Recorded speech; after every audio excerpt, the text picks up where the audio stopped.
우리에게는 주님이 십자가라는, 그리고 예수 그리스도의 이름을 우리에게 주셨습니다. 예수 그리스도의 이름은 우리에게 많은 것을 가르쳐 줍니다. 예수님의 그 존재는 우리에게 모든 것입니다. 보이는 모든 세계는 보이지 않는 것으로 말미암아 지어졌습니다. 보이지 않던 하나님께서 보이지 않는 말씀으로 이 세상을, 보이는 만물을 창조하셨는데, 그를 위하여, 그를 통하여 창조하셨습니다. 이 창조된 세계는 정말 만물은 다 하나님과 예수님 찬양할 수밖에 없고 성령님의 역사가 아닌 것이 없습니다. 예수님을 따라다니던 수많은 사람들이 있었습니다. 예수님의 역사를 보고 예수님의 소문이 자자하게 퍼졌습니다. 유대 땅에, 이스라엘 땅에 엄청나게 예수님의 소문이 퍼졌는데, 예수님을 한 번도 본 적이 없었던 사람에게서 엄청난 믿음을 예수님께서는 발견하신 것입니다. 유대인들은요, 항상 예수님을 따라다니기도 하고, 또 예수님의 제자들도 모두 유대인들이었습니다. 12명의 제자들이 따라다니는데도, 그리고 수많은 사람들이 예수님을 믿으면서 따라다니는데 그들의 믿음보다 더 큰 자라는 것입니다. 어떤 자입니까? 그의 이름은, 그는 유대인도 아닙니다. 그의 이름도 기록되지 않았습니다. 오늘 집에 만약에 돌아가시게 되면 시간을 내어서 이 누가복음 7장의 말씀 전체를 여러 번 묵상하시기를 축복합니다. 제가 다 하지 못하는 말씀들을 하나님께서 다 기록해 두셨습니다. 왜? 우리에게 이 말씀을 통하여 하나님께서 우리를 구원하신 것뿐만 아니라 어떠한 사람을 하나님께서 기뻐하시는지, 어떤 믿음이 큰 것인지, 진정한 믿음은 무엇인지를 알게 하는 것입니다. 주님이 우리를 보실 때 우리 각 사람의 지식의 크기로 그 사람의 크기를 재지 않으십니다. 하나님이 우리를 계수하실 때는 그 사람의 믿음을 보시고 그 사람의 크기를 평가하시는 것입니다. 하나님의 심판자의 불꽃 같은 눈에는 그 사람의 믿음이 있느냐 없느냐, 그 믿음이 어떠한 크기에 있느냐, 그 믿음의 깊이를 보는 것입니다. 많은 분들이 그러죠. 아멘, 아멘 크게 해야지 은혜 받는다고 생각하는데, 저는 그게 아닌 걸 압니다.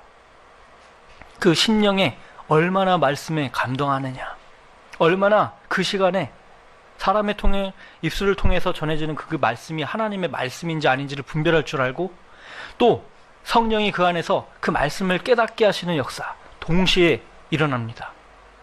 요즘에 멀티플레이, 멀티태스킹, 컴퓨터, 핸드폰이 좋아져가지고 동시에 여러 가지 일들을 합니다.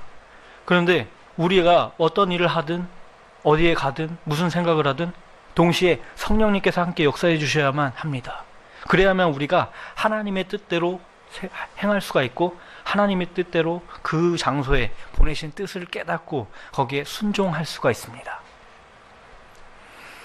예수님이 치유를 행하시고 또 가르침도 권세 있으시고, 그래서 유대의 온 지방에 예수님의 소문이 자자하게 퍼졌습니다. 그런데 어떤 백부장,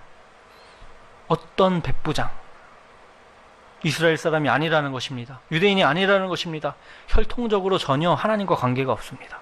하나님의 백성은 육신으로는 아닙니다. 그런데 그의 사랑하는 종이 병들어 죽게 되어가고 있었던 것입니다. 사랑하는 종, 생각해 보십시오. 직장의 상사나 사장이 그 종업원들을 이렇게 사랑하는 사람이 있습니까? 지금 우리는 굉장히 인류 역사상 가장 개인의 자유가 보장되어 있는 시대에, 나라에 살고 있습니다. 그런데 이런 나라가 된 지 100년도 안 됩니다, 우리나라.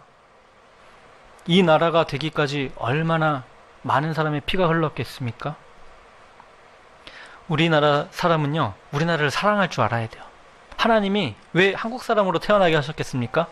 이슬람 국가에 태어나게 하실 수도 있는데, 한국 사람으로 태어나게 하신 거는요, 굉장한 자유는 목숨을 바쳐서 피 흘리기까지 싸워서 얻어야 되고 지켜야 하는 것인데, 이것을 우리에게 허락하셨습니다. 그런데 우리가 이 안에서 이렇게 좋은 환경 가운데서 믿음의 성장을 이루지 못하고, 나의 믿음이 어떠함을 소홀한다면 그것은 하나님의 은혜를 헛되게 받는 것입니다. 지금 교회가 굉장히 많습니다. 그런데 많지만 많다고 좋은 것이 아니고, 또 내가 교회에 나왔다고 전부가 아닙니다. 예수님을 만났다고요? 어떤 사람 예수님 만났다는 간증해요. 근데 그것이 전부가 아니에요. 오늘 말씀을 잘 듣고 믿음을, 하나님께서 기뻐하시는 믿음에 대해서 깨달으시고 하나님께 믿음으로 칭찬받는 저와 여러분이 되시길 축복합니다. 이 믿음을 갖자는 제목으로 말씀을 나눕니다. 이 믿음이란 것은 주님이 그 믿음을 보시고 사람을 칭찬하기도 하시고, 믿음이 없으면 제자라도 책망을 하시는 것입니다. 내가 얼마나 너희와 함께하며 너희를 참으리요. 믿음이 없는 거는요, 그냥 믿음이 없어, 그게 아닙니다. 책망을 받을 일이고 지옥에 갈 일입니다. 믿음이 있기 때문에 지옥에서부터 건전받는 것입니다. 하나님의 능력이 없어서가 아니고 예수님이 십자가에 달려서 죽으신 그 이유가, 의미가 나에게 분명하게 새겨지는 것은 각 사람에게 믿음이 있어야만 되는 것입니다.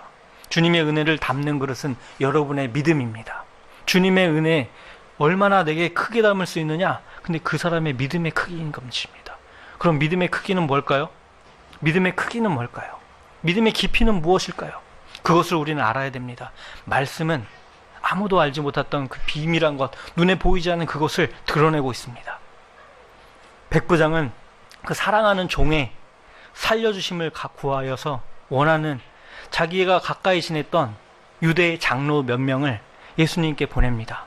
우리 집에 오셔서 내가 사랑하는 종이 죽어가고 있습니다. 오셔서 치유해 주십시오, 살려주십시오 라고 부탁을 한 것입니다. 그런데 이 백부장은 그냥 군인만이 아닙니다. 이 사람은 여기 기록되어 있기를, 저가 우리 민족을 사랑하고 또 우리를 위하여 회당을 지었나이다. 우리 건축원금도 하고 11조도 하고 하잖아요. 근데 이 사람은 이방인인데 유대인들을 사랑해서 그들을 위하여, 지금으로 말하면 교회 건물을 지어준 거예요. 큰 믿음 아닙니까? 근데 예수님께서는 그 말씀을, 그 간증을, 그 백부장에 대해서 이 말씀을 들었을 때 칭찬하시지 않았습니다.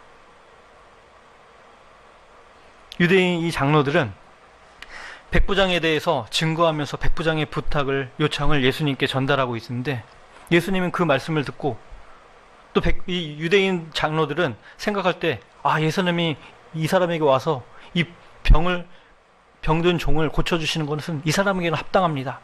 이 사람이 유대인들을, 우리 민족을 사랑하고 우리를 위하여 회당을 지었습니다. 오셔서 고쳐주십시오. 예수님이 따라가십니다. 따라가시는데 집이 거의 다 왔을 때쯤에 갑자기 백부장이 보낸 자기 친구들이 다시 온 겁니다. 그 친구들이 말을 전달하기를, 주여 수고하시지 마옵소서. 내 집에 들어오심을 나는 감당하지 못하겠나이다. 그러므로 주께서 내가 주께 나아가기도 감당하지 못할 줄을 알았나이다. 말씀으로만 하사 내 하인을 낫게 하소서. 저도 남의 수하에 든 사람이요, 제 아래에도 군병들이 있으니 이더러 가라 하면 가고 저더러 오라 하면 오라 합니다. 예수님께서 이 말씀을 들었을 때, 내가 이스라엘 중에서도 이만한 믿음을 보지 못하였다. 이 말씀은 무엇이냐면, 유대인들에게서 없었던, 이스라엘 백성에게서도 찾아보지 못했던 그 믿음이 이 이방인, 이름도 알 수 없는 이 백부장에게서 발견되었다는 것입니다. 무엇입니까? 예수님이 얼마나 크신지를 깨달은 것입니다. 이 백부장은 자기 종을 낫게 하기 위하여 유대인 장로들을 보내었을 때 보고 예수님이 오시기만을 기다리고 애태하지 않았습니다. 예수님을 생각했습니다. 예수님을 생각해 보니까 우리 집이 만왕의 왕이신 그분이 오시기에 너무 누추하다는 것을 깨달은 것입니다. 그 높으신 분을 앞에 내가 나아가기도 합당하지가 않구나 라는 것을 깨달은 것입니다. 그래서 그 백부장은 친구들을 서둘러 다시 보냅니다. 나는 감당하지 못하겠습니다. 그냥 말씀으로 하십시오. 제 밑에도 사람들이 있는데 제가 이렇게 하라면 다 순종을 합니다. 말씀으로만 하십시오. 말씀이 얼마나 귀한 것인지 아시겠습니까? 대면하지 않아도, 눈에 보이는 것이 아니고 만져지는 것은 아닌데 이 말씀이 귀하다는 것입니다. 믿음으로 모든 세계가 말씀으로 지어지는 것을 우리가 다 아는 것입니다. 그래서 온전한 말씀은 귀한 것입니다. 하나님은 우리 각 사람을 이 세상에 보내셨는데 우리가 어떻게 왔습니까? 굉장히 작은 존재로 태어났습니다. 그런데 점점점 먹을수록 몸이 자라납니다. 먹는 거 좋아해야 키가 크고 몸이 큽니다. 그런데 우리의 지식은, 머리는 또 공부를 많이 해야, 열심히 하고 그래야 지식이 자라납니다. 뭡니까? 우리가 배부를 때 밥을 먹습니까? 배가 고플 때 먹습니까? 배가 고플 때 밥을 먹습니다. 목이 마를 때 물을 마십니다. 우리의 영혼이 건강하면, 우리의 영이 건강할 때는 말씀에 대한 목마름이 깊어집니다. 그렇기 때문에 말씀을 향하여 갈망이 깊어지고, 말씀을 먹었는데, 읽었는데 또 읽게 되고, 그렇게 되는 것입니다. 다윗은 그래서 하나님의 영을 향하여, 하나님의 말씀을 향하여 항상 목이 말랐고, 마른 땅이 물을 다 흡수하는 것처럼, 마른 땅이 단비를 갈망하는 것과 같이 하나님의 영을, 하나님의 말씀을 사모했던 것입니다. 하나님의 말씀은 눈에 보이지 않지만 말씀이 육신이 되어 이 땅에 내려오셨습니다. 그분의 이름은 예수 그리스도이십니다. 예수님에 대해서, 예수님이 언제 오실지 제사장들은 말씀으로 공식적으로는 알고 있었습니다. 말씀을 연구하면서 공식적으로는 알고 있었습니다. 그런데 예수님이 이 땅에 오실 것을 알고 영접하러 왔던 사람들은 누굽니까? 동방의 박사들입니다. 그들은 별을 연구하던 사람들이었습니다. 그냥 별을 연구하던 천문학자가 아니라 하나님을 사랑하는 자들이었던 것입니다. 그렇기 때문에 하나님께서 예언하신, 말씀에 예언하신 예수 그리스도가 오신 것을, 그 움직이는 별이 예수 그리스도께서 나실 곳을 가리키는 것이라는 것을 알았던 것입니다. 성경에 자세히 기록되지 않았지만 그들의 믿음을 볼 수 있는 것입니다. 백부장에 대해서 이름은 기록되어 있지 않지만 그의 믿음이 확실하다는 것과 그의 믿음이 얼마나 크다는 것을 우리는 여기서 깨달아야 할 것입니다. 예수님의 높으심을 아는 자가 바로 믿음이 큰 자인 것입니다. 자기의 낮아짐을 아는 것이 믿음이 큰 자인 것입니다. 성경에는 수많은 사람들의 이름이 기록되어 있고, 수많은 사람들이 선인과 악인, 믿음이 충만한 자가 있고 믿음에서 탈선한 자가 있는 것입니다. 성경에는 심지어 사탄의 사건들이 기록되어 있습니다. 하나님의 사람이 사탄에게 충성하고, 하나님의 자녀가, 하나님이 창조하신 사람이 뱀의 음성에 순종하고, 이런 모든 사건들이 기록되어 있습니다. 이유는 무엇입니까? 우리 각 사람에게 믿음의 길에서 벗어나지 말고 믿음을 지키라는 것입니다. 믿음을 더 키워 나아가라는 것입니다. 믿음은 하나님을 향한 것입니다. 믿음은 우리가 하나님께로 나아가게 하고, 믿음은 바로 하나님의 말씀을 사모하게 하고, 믿음은 예수 그리스도를 사랑하게 하는 것입니다. 믿음은 우리를 하나님의 형상으로 다시 빚어 재창조하는 것입니다. 하나님의 말씀을 통해 우리가 온전함을 입고, 하나님의 말씀을 통해 우리의 타락한 본성을 이겨낼 수 있는 것입니다. 예수님이 친동생들이 있었죠. 그들 중에, 예수님이 공생애 중에는 예수님을 따라다니거나 예수님을 믿었던 형제 자매가 없습니다.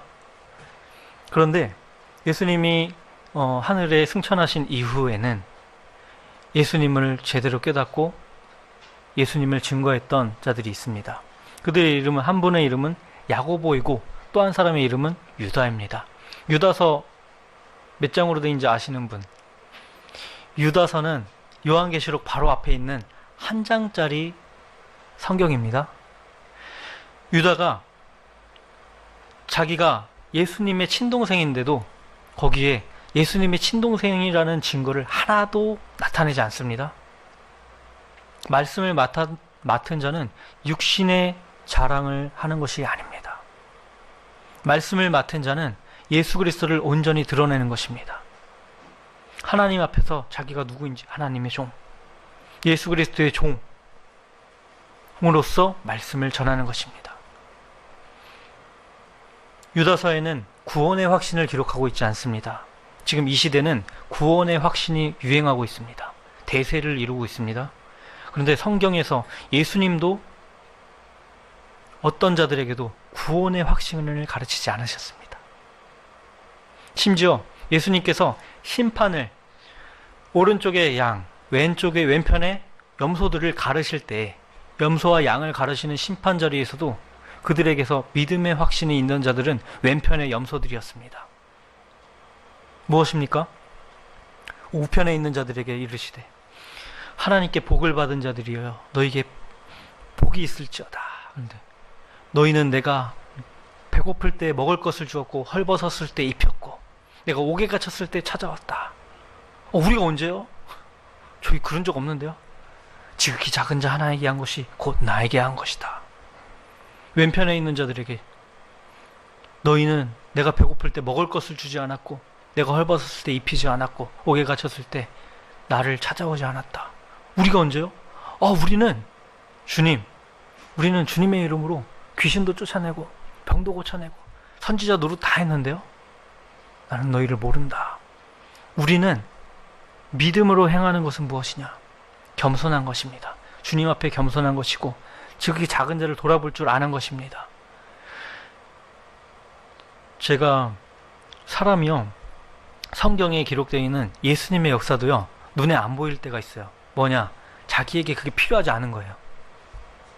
배고픈 자에게는 쓴 것이라도 단데 배부르고 막 몸이 건강한 사람들은 이 치유의 역사들이 눈에 안 보이는 겁니다.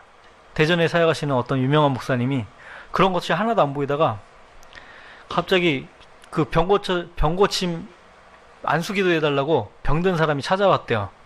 그래가지고 자기는 병자를 위해서 기도를 해준 적도 없고 그런 걸 믿은 적도 없는데 뭐 너무 해달라 그러니까 어쩔 수 없이 해줬대요. 근데 낫더래요. 그 다음부터 성경에 예수님이 치유 사역과 병자들을 어떻게 고치셨는지 그 말씀들이 눈에 막 들어오기 시작했다고 합니다. 우리가 믿음의 눈을 여는 것은요, 어린아이와 같이 되는 것입니다. 내 선입관이 많고 내 주관이 많으면 성경의 말씀들이 안 들어옵니다. 지금은 현대 출판업계도 굉장히 부흥을 했습니다. 그래서 지금은 인류 역사상 어떤 때보다도 책이 많은 때에 살고 있습니다. 그리고 그 책들을 쉽게 가질 수가 있습니다. 불과 100년 전만 해도 책 한 권 얻으려면 베껴 써야 했어요. 손으로. 그쵸? 성경도 마찬가지고요. 여러분 손에 주어진 성경, 이거 누굴 통해서 한국에 처음 들어온 줄 아십니까?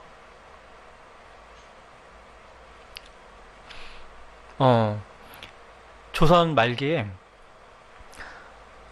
일본에서 조선 정부에 동경대학교에서 동경제국대학에서 한국어를 가르칠 강사를 한 명 보내주십시오라고 해서 거기에 선발된 사람이 이수정이라는 사람이 있었습니다. 그래서 그 사람이 일본에 가게 됐는데 일본이 그때는 성령 충만했거든요. 그래서 거기서 예수님을 영접하고 세례를 받았습니다. 그래서 그분이 성경을 마가복음을 처음으로 한글로 번역을 하셨던 것입니다. 그리고 그분이 미국 선교단체에 그 편지를 써서 조선을 전도해 주십시오. 조선의 선교사들을 파송해 주십시오. 라고 해서 아펜젤로 선교사와 언더우드 선교사가 일본으로 와서 그분 밑에서 그분에게서 한글을 배우고 조선에 대해서 배우고 한문 배우고 선교 준비를 다 하고 그분이 번역해 주신 성경책 들고 우리나라에 들어온 것입니다. 그렇게 이 땅은 하나님께서 얼마나 세세하게 대한민국 조선을 구원하기 위해, 이 나라를 자유케 하시기 위해, 이 나라를 복음의 국가로 세우기 위해 하나님께서 역사하심이 굉장히 치밀하고 세심하십니다. 그렇게 세워진 학교가 그때 당시만 해도 그 직전만 해도요, 복음 성경책 들고 오면은요, 그냥 목 베었어요. 다른 종교 들어올 수 있는 나라가 아니었습니다. 이 땅은 무속신앙이 충만한 나라였기 때문에 아무런 것도 들어올 수가 없었습니다. 철저하게 문이 닫혀 있었던 그런 땅이었던 것입니다. 근데 복음의 빛이 들어오고 그들이 굉장히 지혜롭게 들어왔습니다. 처음에 교회를 세우고자 들어온 것이 아니라 병원을 세우고 학교를 세우고, 하나님께서 우리나라를 그렇게 조금씩 변화시켰습니다. 그런데요, 이 나라가 우리가 아무리 성경책을 주고 그래도 성경을 읽을 수 있는 문자를 알아야 성경을 읽을 수 있는 거 아닙니까? 배제학당이라는 학교를 지어서 거기서 가르쳤던 게 한글도 포함되어 있어요. 한문만 가르친 게 아니라 한문도 가르치고 영어도 가르치고 한글도 가르치고 지리도 가르치고 수학도 가르치고 화학도 가르치고 생물도 가르치고 그렇게 해서 거기에서 나왔던 인물들이 이 나라를 조금 더 진보시켜 나갔던 것입니다. 하나님이요, 우리에게 왜 글씨를 읽게 해주셨겠습니까? 성경 읽으라고, 하나님 뜻을 알으라고. 하나님은 어릴 때부터 믿는 게 좋습니다. 왜? 죄를 짓는 길로 나아가지 않기를 원하시기 때문입니다. 하나님을 어려서부터 섬겼던 자들은요, 마음의 중심에 하나님을 경외함으로 그 길로 나아가지 않습니다. 제가 최근에 알게 된 게, 지금 세상은 엄청 제가 기대했고 들었던 소문에 의한 것보다 더 많은 죄악 가운데 있습니다. 성경의 창세기부터 요한계시록에 나와 있는 모든 죄들이요, 지금 ing, 현재 진행형입니다. 더 열심히 죄를 짓고 더 하나님을 대적하고 있고 그런 시대에 살고 있는 것입니다. 하나님은요, 정말 외로우실 것 같습니다. 수많은 사람들을 창조하셨지만, 수많은 사람들에게 생명을 주었지만 육신대로 살아가고 있기 때문입니다. 창세기 6장에 보면 하나님의 아들들이 새 사람의 딸들의 아름다움을 보고 자기들의 좋아하는 모든 자들을 아내로 삼았습니다. 그들의 육신이 되매 하나님의 신이 그들에게서 떠나가셨습니다. 우리에게 성령을 부어주셔도요, 우리가 다시 육신으로 살면은요, 성령님 소멸됩니다. 하나님은요, 육의 소욕과 함께 머물지 않으십니다. 여러분, 각 사람을 하나님께서 믿음으로 충만한 자가 되기를 원하시고, 여러분 한 분 한 분이 성전으로서 성령이 거하시는 전으로 부르신 것입니다. 그런데 여기 예쁘게 성전이 이렇게 꾸며져 있는데, 여기에 뭐 담배도 하나 있고 맥주도 캔도 하나 있고, 그러면 누가 처음 교회에 왔던 분이 만약에 이거 딱 있으면은 저기서 문을 바로 닫고 나가시겠죠? 근데 어떤 분들은 그래요. 아, 예수님 믿어도 담배 펴도 돼. 뭐 그 구원이랑 무슨 상관이 있어? 술 좀 마시면 어때? 이럽니다. 그런데 만약에 어떤 믿는 사람이 술이나 담배를 하는데, 안 믿는 사람이 이제 막 믿기 시작한 초신자가 그걸 보고 마음에 실족한다면 그게 누구 죄일까요? 그 사람의 죄입니다. 사도 바울은요, 어떤 사람이 나아가 고기를 먹는 것을 보고 실족할 수도 있어서 고기를 그럼 평생 안 먹겠다라고 했습니다. 기독교는요, 예수님 믿고 여러분 그냥 구원만 받는 게 아니라 이 땅에서 여러분이 빛이 되고 소금이 되게 하는 하나님의 생명의 말씀입니다. 여러분에게 생명의 말씀을 공급하셔서 여러분이 예수님 대신 이 땅에서 성령의 행하심을 따라 살아가는 여러분이 되기를 원하시는 것입니다. 여러분은 세상의 빛으로 부르셨고, 여러분을 세상의 소금으로 부르셨습니다. 여러분, 요즘에 그런 얘기가 많이 돌아요. 한 불과 20년 전부터인가 교회에서는 정치 얘기하면 안 된다 그러더라고요. 그 얘기를 목사님도 하시고 전도사님도 하시고, 제가 어릴 때 그런 얘기를 많이 들었어요. 그게 근거가 무엇인지 아십니까? 근거가 헌법에 의한 거예요. 법에 의한 거. 정교 분리의 원칙. 정교 분리의 원칙. 뭐냐? 정부와 교회는 분리되어 있다. 그러니까 교회는 나라 일에 관여하고 그러면 안 된다. 강대상에서 정치 이야기하면 안 된다. 그런 거예요. 그런데요, 이거 왜곡입니다. 정확하게 그 본래의 뜻을 뒤집어서 교회가 정부의 일에 관여하지 말라, 그렇게 말을 합니다. 저는 그것을 찾아봤어요. 그게 어디서 그게 원본의 법은요, 미국 수정헌법 제1조에 나와 있는 것입니다.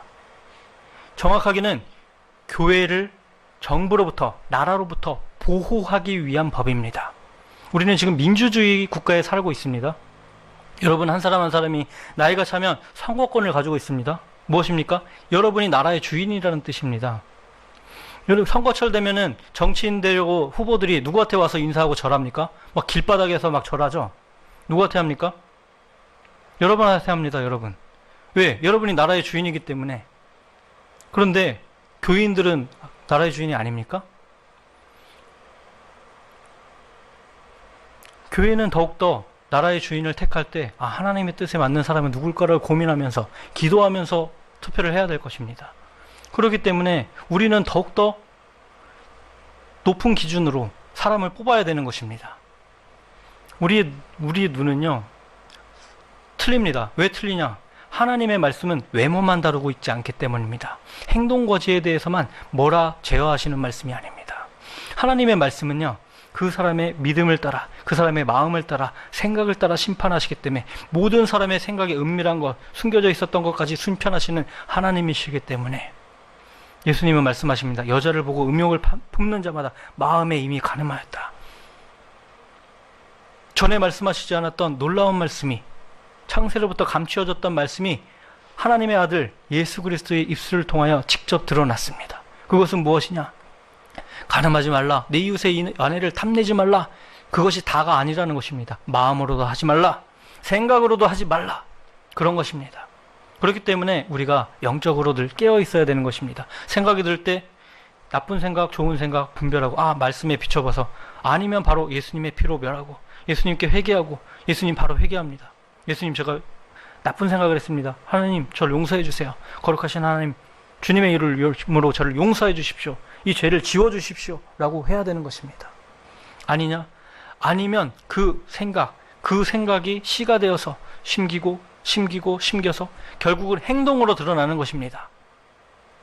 그런데 하나님은 우리의 생각과 우리의 말과 우리의 마음에 품은 계획이 그것을 다 같게 보십니다. 하나님께서 물로 세상을 심판하기를 작정하셨을 때 사람이 어려서부터 생각하고 마음에 계획하는 바가 항상 악할 뿐임을 보시고 땅에 사람 지으셨음을 한탄하시고 물심판을 작정하셨던 것입니다. 우리의 마음의 계획 무엇입니까? 그 계획이 비록 선할지라도 동기가 내가 어떻게 하면 잘해서 유명해질까? 명예를 얻을까? 그것이 아닙니다. 하나님은 그 동기까지도 살피시는 것입니다. 그 패부까지도 살피시는 분이신 것입니다.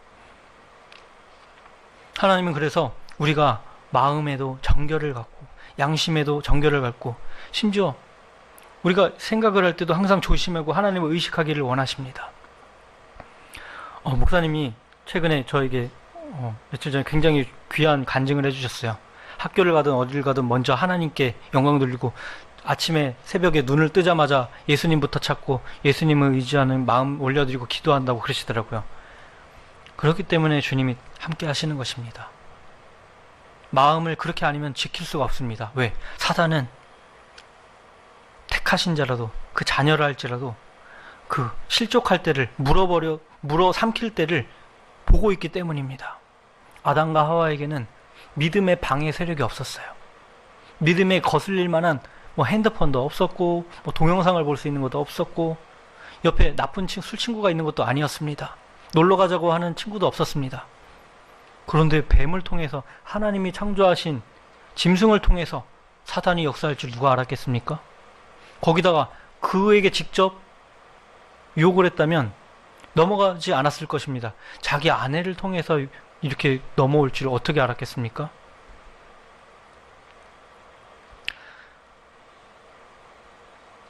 아담은 하와의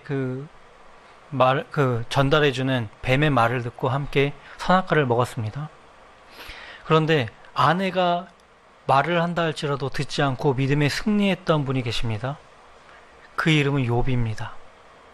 욥이 저는 한 사람의 신앙에 대해서 이렇게 깊이 다루고 있는 성경이, 이렇게 자세하게 다루고 있는 성경이 있을까? 66권 중에 욥인 것 같습니다. 욥기. 굉장히 깊이 다루고 있습니다. 거기에 보면 청산계에서 하나님이 어떤 말씀을 하시고 그 앞에 누구누가 와 있는지, 하나님의 아들들이 와 있고 심지어 그 안에 사탄도 와 있다는 게 기록되어 있습니다. 하나님께서는요, 우리를 다 똑같이 보시는 게 아닙니다. 그 사람의 믿음을 보시고 그 사람이 하나님을 얼마나 경외하는지, 얼마나 하나님을 의지하는지, 하나님을 얼마나 찾는지 그걸 보십니다. 그 당시에 1등, 믿음의 1등, 신앙생활 1등, 그 사람의 이름이 욥입니다. 하나님이 얼마나 기쁘셨는지 하나님의 아들들도 옆에 있는데 막 여기 앞에 있는데 사탄에게 막 칭찬을 하는 겁니다. 사탄에게 막 자랑을 했던 것입니다. 믿음이 귀하면, 여러분이 가진 믿음이 이렇게 귀하고 하나님을 온전히 경외하면요, 하나님이 사탄에게라도 막 칭찬을 하게 되는 것입니다. 근데 사탄이 어떻습니까?